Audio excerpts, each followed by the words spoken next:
ये माटी के काया, ये माटी के चोला,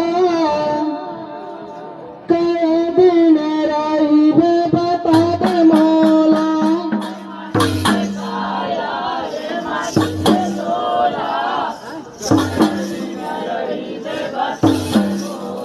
ये कया दिन रही वे बता दे मौला, कया दिन रही वे बता दे मौला।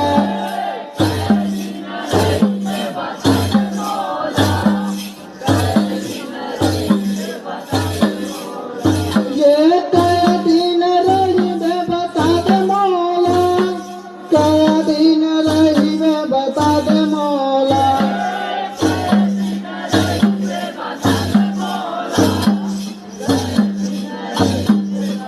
ये माटी के चोला, कया दिन रही वे बता दे मौला।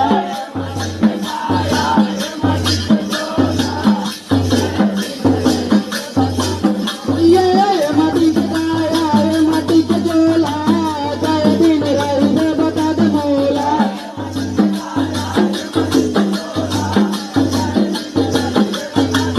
हाँ, 9 महीना रहे माता के गर्भ में।